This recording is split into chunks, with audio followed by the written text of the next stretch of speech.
নমস্কার বন্ধুরা, মুন কিচেনে আপনাদের স্বাগত। আমাদের ইউটিউব চ্যানেলে নতুন হয়ে থাকলে চ্যানেলটিকে অবশ্যই সাবস্ক্রাইব করে দেবেন এবং আমাদের পাশে থাকবেন। আমাদের ফেসবুক পেজ মুনমুন মণ্ডলকে ফলো করে দেবেন। আজ আমার ইউনিক রেসিপি হলো তালের কেক। এটা দেখতে দেখুন কতটা সুন্দর লাগছে, তাহলে ভেবেই দেখুন খেতে কতটা সুন্দর হবে। এটা কিন্তু তালের কেক, কিন্তু দেখে কি বোঝা যাচ্ছে? এটা বোঝা যাচ্ছে না। তো তাল থাকতে থাকতে একবার বানিয়ে ফেলুন এই তালের কেক। এটা কিন্তু একেবারে কেকের মতোই স্পঞ্জি হয়েছে। তো চলুন আর কথা না বাড়িয়ে আজকের ভিডিওটা শুরু করা যাক। আমি 100 আতপ চাল নিয়েছি। চালটাকে 10 মিনিট জলে ভিজিয়ে রেখেছিলাম। রেখে জলটাকে ঝরিয়ে নিয়েছি, ঝরিয়ে ভালো করে শুকনো করে নিয়েছি। একটা ব্লেন্ডার নিয়ে নিচ্ছি। এই ব্লেন্ডারের মধ্যে চালগুলোকে ব্লেন্ড করে নেব।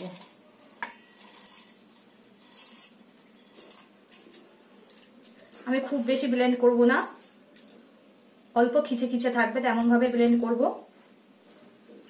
ব্লেন্ড করে নিচ্ছি। চালটা আমার ব্লেন্ড করা হয়ে গেছে। দেখুন হাতে নিলে আমি খিচে খিচে মতো লাগবে তেমন ভাবে ব্লেন্ড করতে হবে। একটা কড়া গরম হতে বসিয়ে দিয়েছি। এতে দিয়ে দেব 1 কাপ দুধ। এটা গরুর দুধ জাল দেওয়া, আমি 1 কাপ দুধ দিয়ে দিলাম। যেহেতু দুধটা ফোটানো ছিল তাই অল্প করে জাল দিয়ে নেব। আমি একটা তালের পাল্প বের করে নিয়েছি। এই বাটির মাপ করে 1 বাটি নিয়েছি। এই দুধের মধ্যে দিয়ে দেব।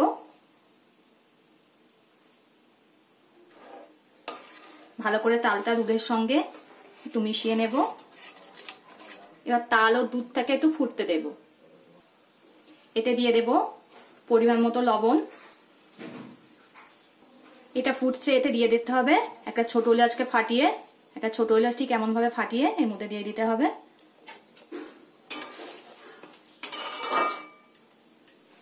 এবার এর মধ্যে দিয়ে দেব যে চালটা গুঁড়ো করে রেখেছিলাম, সেই চালটাই সবটা এতে দিয়ে দেব। এই সময় গ্যাসটা পুরো আস্তে দিয়ে নাড়তে হবে। তালটা যেহেতু মিষ্টি ছিল তাই চিনিটা আমি অল্প করে দেবো। চিনিটা আপনারা আপনাদের স্বাদ মতো দিয়ে দেবেন। আমি এখানে 3 চামচ চিনি ব্যবহার করলাম।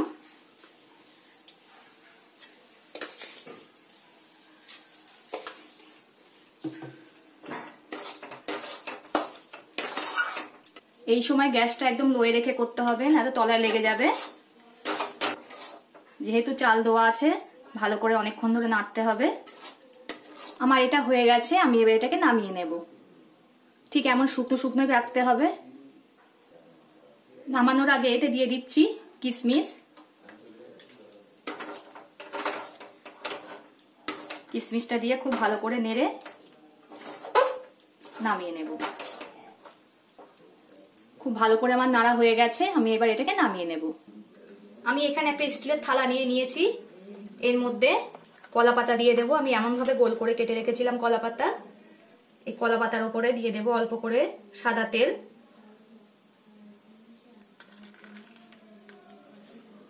তেলটা পাতার উপরে খুব ভালো করে মাখিয়ে নেব। এই পাতার উপরে তাল আর চালের যে মিশ্রণটা করে রেখেছিলাম কড়াতে, সেইটা দিয়ে দেব। পুরোটাই দিয়ে দেবো এতে। হাতে একটু জল নিয়ে নিয়েছি, নিয়ে ঠিক এমন ভাবে সারা দিকটা পাতিয়ে দেব। আপনারা বাড়িতে একবার ট্রাই করে দেখবেন, বাচ্চা থেকে বড় সবাই এটা পছন্দ করবে, আর খেতেও তো খুব সুন্দর লাগে। এটা করে রেখে দিয়ে দেওয়া যায়, বাচ্চাদের স্কুলের টিফিনেও দিতে পারেন। খুবই দারুণ লাগে এটা খেতে। এর ওপর থেকে আমি কিশমিশ দিয়ে দেবো এমন ভাবে সাজিয়ে।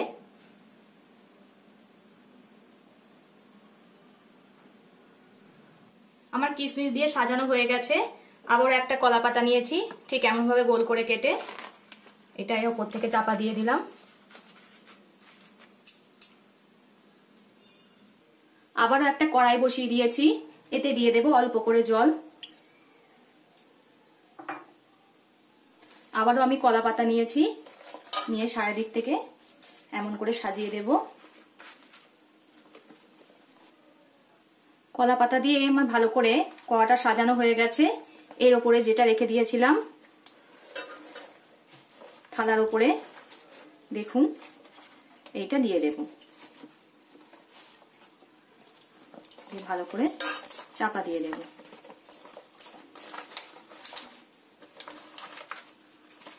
ঠিক এমন ভাবে সারা দিক থেকে মুড়ে দিতে হবে।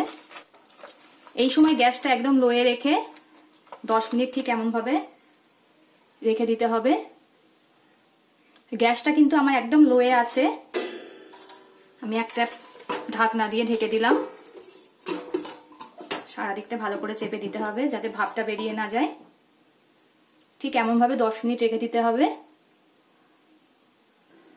দেখুন 10 মিনিট পরে আবার ফিরে এলাম।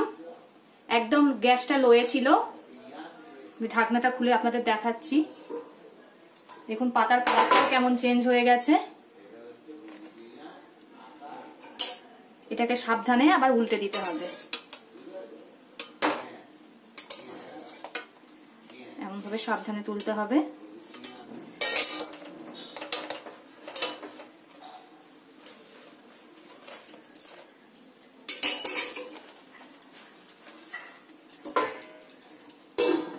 আবারও 2-3 মিনিটের মতো গ্যাসটা লোয়ে রেখে এটাকে চাপা দিয়ে রেখে দিতে হবে। একদম লোয়ে রাখতে হবে। 2-3 মিনিট পরে ফিরে এলাম।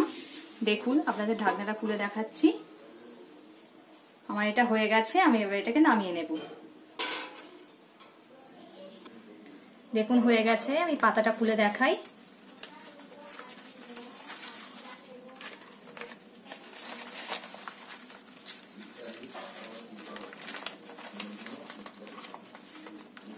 দেখুন কত সুন্দর হয়েছে, দারুণ লাগছে দেখতে।